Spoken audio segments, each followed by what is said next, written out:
بسم اللہ الرحمن الرحیم۔ قرآن پاک میں اللہ تعالیٰ کا ارشاد ہے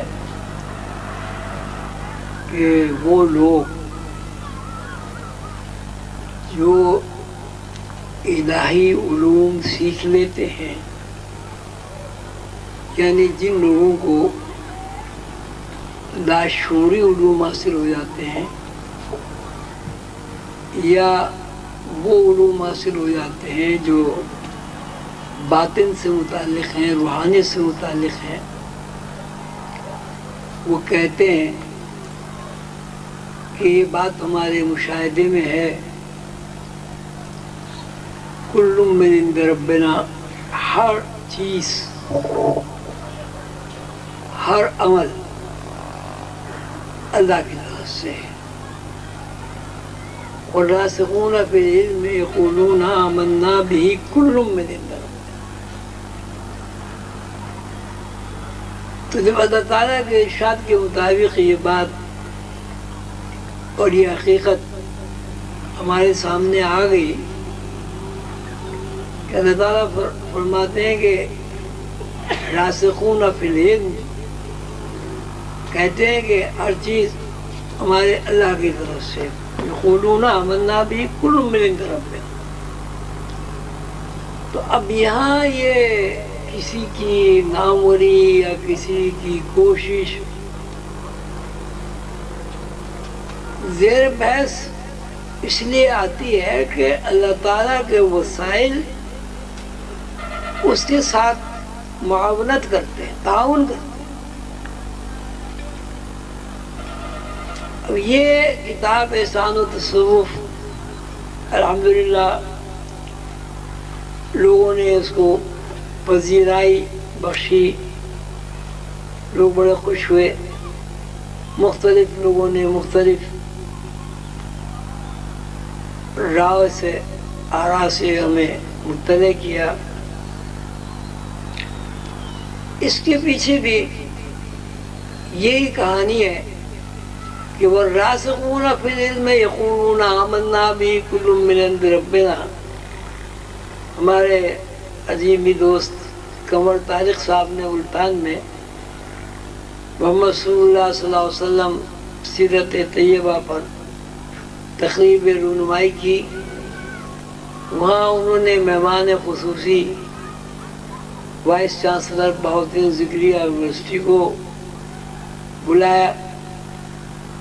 وہ تقریروں سے، کچھ ماحول سے، کچھ لوگوں کی حاضری سے، انتظامی امور سے، اور سب سے بڑی بات یہ ہے کہ اللہ تعالیٰ کی طرف سے قبولیت سے وہ اتنے متاثر ہوئے کہ ہمیں یونیورسٹی میں انہوں نے بلایا۔ وہاں بھی عجیب اتفاق یہ ہوا کہ وہ جو حال انہوں نے منتخب کیا تھا، اپنی طرف سے انہوں نے سوچا تھا اتنے آدمی کہاں آئیں گے، لیکن وہ حال اتنا زیادہ فل ہو گیا کہ لوگ سیڑھیوں میں بیٹھے تھے، دیواروں سے بھی لگے ہوئے تھے۔ ایک وسیلہ بنا اور اس وسیلے کی بنیاد پر انہوں نے مجھ سے کہا کہ بھئی تصوف کا ہمارے یہاں شعبہ تو ہے، علوم اسلامیہ میں تصوف کا ہمارے یہاں شعبہ تو ہے، لیکن اس شعبے میں باقاعدہ درس و تدریس کا کوئی نظام نہیں ہے۔ میں کہا صاحب پھر کیا نظام ہے، کس طرح امتحان ہوتا ہے؟ تو انہوں نے ایک وہ پرچہ مجھے بھجوایا، اس میں تقریباً 22 کتابوں کا نام تھا، اس میں کشف المحجوب بھی تھی اور کتابیں بھی تھیں۔ تو ہم یہ لوگوں سے کہتے ہیں 22 کتابیں پڑھ لو، اور ہمارے پینل بیٹھ جاتا ہے، ان کتابوں میں سے سوالات نکال لیتے ہیں، وہ امتحان کے سوالات بن جاتے ہیں، طلباء ان سوالات کا حل کر دیتے ہیں، پاس ہو جاتے ہیں، یہ فیل ہو جاتے ہیں۔ ہمارے پاس کوئی سلیبس نہیں ہے۔ تو اگر عظیمی صاحب ہمیں سلیبس لکھ دیں تو یہ یونیورسٹی کا ایک بڑا مسئلہ حل ہو جائے گا، اور سلیبس بھی ہمیں ایم اے کا چاہیے، ایم اے اسلامیات کے طلباء سے پڑھیں گے۔ بڑی عجیب پیشکش تھی اور بڑی عجیب درخواست تھی کہ بھئی ایم اے کا سلیبس عظیمی صاحب لکھ دیں۔ وہی ملتان کے دوران قیام میں سوچا کہ بات تو بہت بڑی ہے، ایم اے کا سلیبس لکھنا اس آدمی کے لیے جس کو پتہ ہی نہ ہو ایم اے کیا چیز ہے۔ بہرحال میں کوشش تو کرنا چاہیے۔ تو مجھے کچھ اللہ تعالیٰ کی طرف سے ایسی کچھ انسپائریشن ہوئی کہ میں نے وہی وہ کتاب لکھنی شروع کر دی۔ تو اس میں کئی دفعہ تو ایسا ہوا کہ شام کو بیٹھے فجر کی اذان ہی ہو گئی، پھر طارق صاحب نے 4-5 بندے میرے ساتھ لگا دیے کمپیوٹر والے۔ اب وہ عجیب صورت یہ ہے کہ وہ حمزاد والی بات ہو گئی، میں لکھنی بات تو وہ کہتے تھے اور چاہیے اور چاہیے اور چاہیے اور چاہیے۔ بہرحال وہ پھر ہم یہاں آ گئے اور اللہ تعالیٰ نے وہ ایک کتاب لکھوا دی اپنے فضل و کرم سے۔ اس کتاب میں بالکل کوئی نئی بات نہیں ہے، وہی جیسے ابھی وقار یوسف صاحب نے کہا، اسلاف کی ساری باتیں، سلاسل کی کچھ تاریخ ہے کہ کس طرح سلسلے بنے، کن کن سلاسل نے دعوت دینے کے لیے کیا طریقہ کار اختیار کیا، کیا کیا اصول وضع کیے۔ لیکن سب میں ایک بات یہ مشترک رہی کہ کوئی سلسلہ، 200 سلسلے رائج ہیں، کوئی ایک سلسلہ اس بات سے بال برابر نہیں ہٹا کہ نبوت کا منشا